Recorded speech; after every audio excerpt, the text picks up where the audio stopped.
Netanyahu ने जनवरी 2026 का agenda साफ कर दिया है।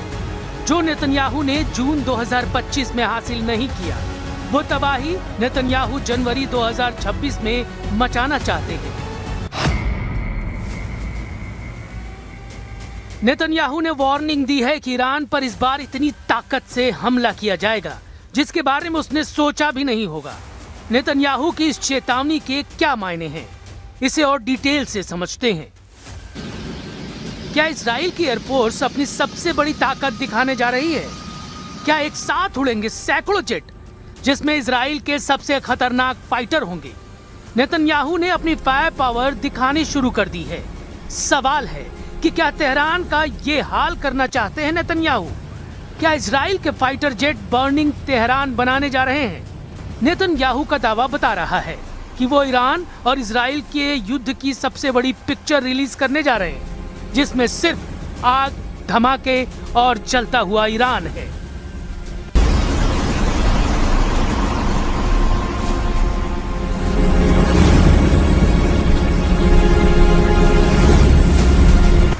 इजराइल का F-15 फाइटर जेट फिर तैयार किया जा रहा है।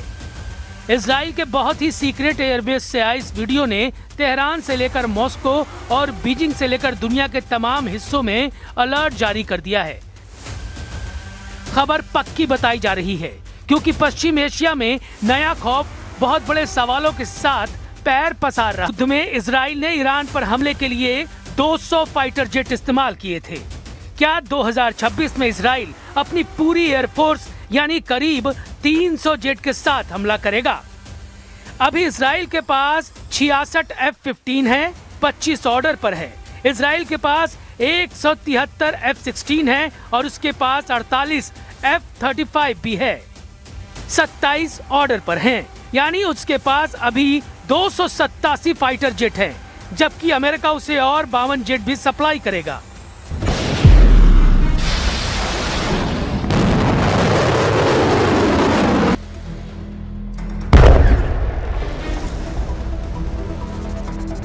ईरान को लेकर इस वक्त डोनाल्ड ट्रंप ने युद्ध वाली तैयारी का ऑर्डर जारी कर दिया है।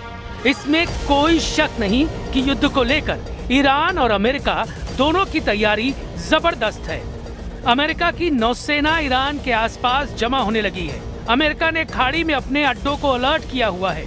बहुत से अड्डे खाली भी कर दिए गए हैं ताकि उसके सैनिक ईरान के मिसाइल अटैक का शिकार न बने।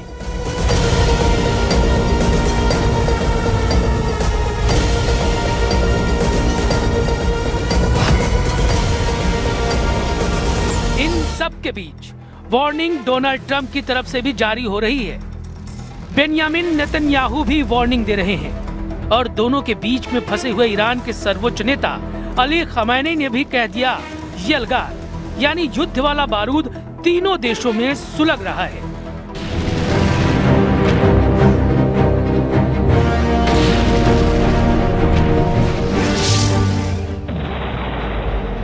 नेतन्याहू पहले ही इजराइल की वॉर फैक्ट्री को हफ्ते के 7 दिन और दिन के 24 घंटे चलाने की बात कर चुके हैं। वो ये भी कह चुके हैं कि युद्ध के लिए जो भी चाहिए होगा वो हासिल किया जाएगा।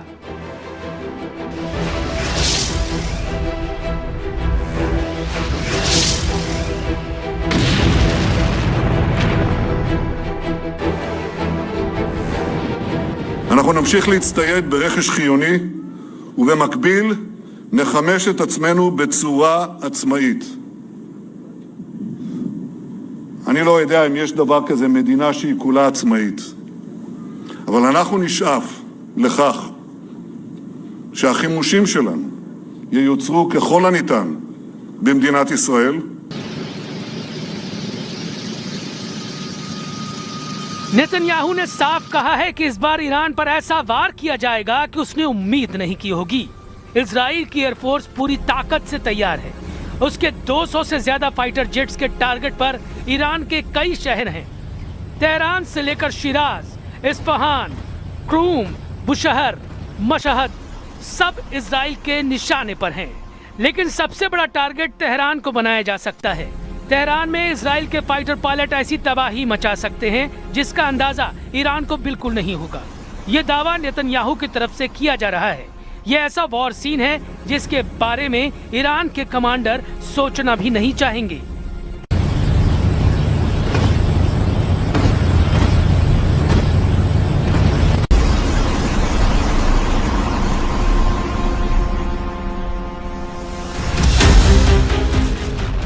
नेतन्याहू ईरान की ताकत को 2026 में ही खत्म करना चाहते हैं, लेकिन इजराइल की ताकत बढ़ाने के लिए उन्होंने 10 साल का एजेंडा फाइनल कर दिया है।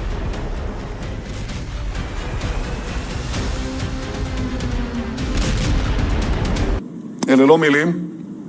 לפני כמה שבועות אני אישרתי, יחד עם שר הביטחון ושר האוצר והצוותים שנמצאים כאן, סך של 350 מיליארד שקל בעשור הקרוב, לבנות תעשיית חימוש עצמאית למדינת ישראל.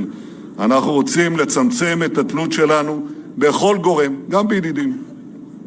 מיטב המוחות בתעשיות הביטחוניות שוקדים על פיתוח אמצעי לחימה שיבטיחו את היתרון של ישראל בשדה הקרב העתידי. ईरान को लेकर डोनाल्ड ट्रंप ने यूरोप के समर्थन वाला सिग्नल भी दे दिया है।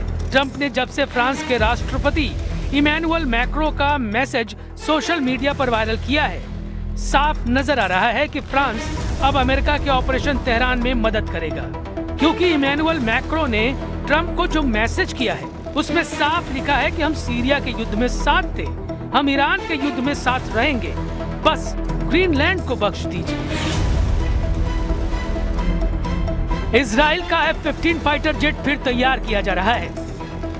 इजराइल के बहुत ही सीक्रेट एयरबेस से आए इस वीडियो ने तेहरान से लेकर मॉस्को और बीजिंग से लेकर दुनिया के तमाम हिस्सों में अलर्ट जारी कर दिया है।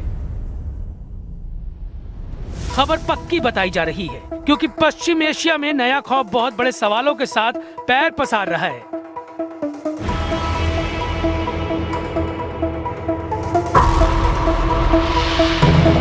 क्या इजराइल और ईरान के बीच युद्ध फिर शुरू होने जा रहा है? क्या हमला जनवरी 2026 में किसी भी वक्त शुरू हो सकता है? और इस बार ईरान के खिलाफ अमेरिका और इजराइल के युद्ध को कोई नहीं रोक पाएगा। इसमें कोई शक नहीं कि ईरान पर बमबारी के लिए डोनाल्ड ट्रंप ने नेतन्याहू का हथियार गोदाम फुल रिचार्ज कर दिया है। क्या जनवरी में फिर से एक्टिव हुई नेतन्याहू की एयरफोर्स ईरान को पूरी तरह से तबाह कर देगी? जो युद्ध जून में रुक गया, उसका रिकॉर्ड नेतन्याहू जनवरी में तोड़ना चाहते हैं। ईरान के खिलाफ ट्रंप और नेतन्याहू का ऑपरेशन किसी भी वक्त फिर से शुरू हो सकता है। इसके बड़े सिग्नल लगातार मिल रहे हैं।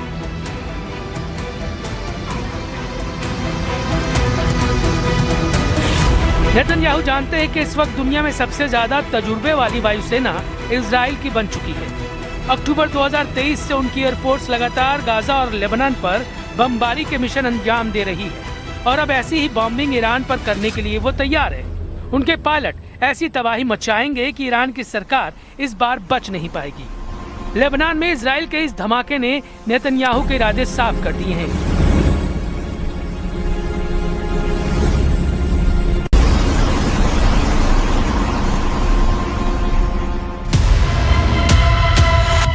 मैसेज साफ है कि बम और जहाज अमेरिका का होगा, फाइटर जेट का पायलट इजराइल का होगा, और अगला टारगेट बनेगा ईरान। अमेरिका और इजराइल ईरान के खिलाफ जॉइंट ऑपरेशन करेंगे। इसका इशारा डोनाल्ड ट्रंप की तरफ से किया गया है। इस वक्त ईरान की 3 ताकत इजराइल और अमेरिका के निशाने पर है। पूरी दुनिया इस ताकत के बारे में जानती है। तेहरान से लेकर तेल अवीव तक ताकत को दुनिया ने महसूस किया है, और ईरान के कोने कोने में ये ताकत पूरे दमखम के साथ बता रही है कि हिंसक प्रदर्शन को बर्दाश्त नहीं किया जाएगा।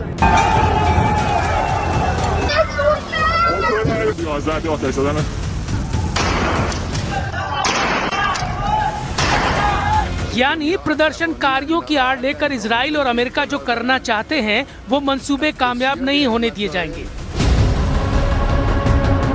ईरान की लीडरशिप इस वक्त ट्रंप और नेतन्याहू के टारगेट पर है। दूसरे नंबर पर ईरान का परमाणु कार्यक्रम है, जिसे मिटाने की कसम ट्रंप और नेतन्याहू दोनों ने खाई है। और तीसरे नंबर पर है ईरान की मिसाइल पावर, जो नेतन्याहू को बहुत ज्यादा परेशान कर रही है, और इसका तनाव अब ट्रंप को सताने लगा है।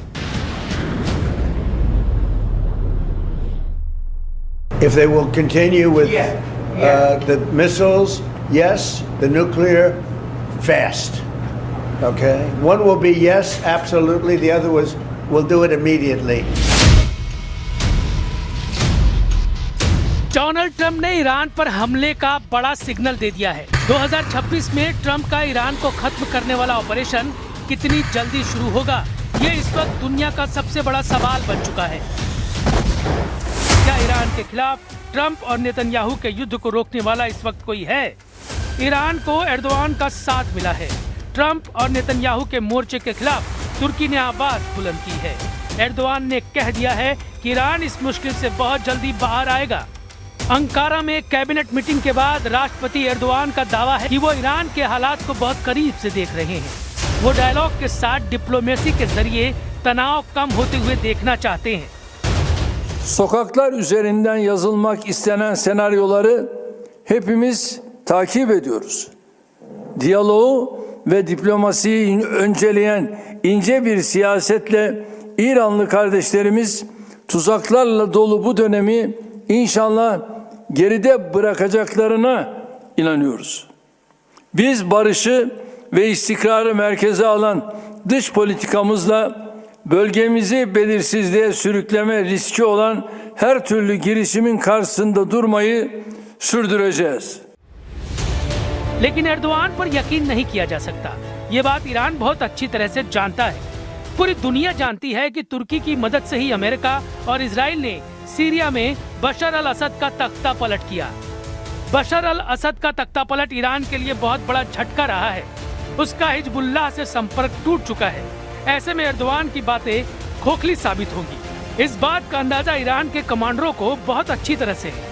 वो इजराइल को चुनौती देने वाली कड़वी कड़वी बातें मीठी चाशनी में डुबो डुबो कर ईरान को खिलाना चाहते हैं। Bize göre her türlü sorunun çözüm adresi karşılıklı güven ilişkisine dayalı. Buradan ilgili tüm tarafları aklı selime, diyaloğa, diplomasiye davet ediyor. Tansiyonu daha da düşürme noktasında bize düşen ne varsa yapmaya hazır olduğumuzu bunun özellikle bilinmesini istiyorum. सवाल है कि हिंसक प्रदर्शनों का दौर देखने के बाद ईरान अब कैसे जवाब देगा? क्या ईरान के खिलाफ ट्रंप वेनेजुएला जैसा ऑपरेशन कर सकते हैं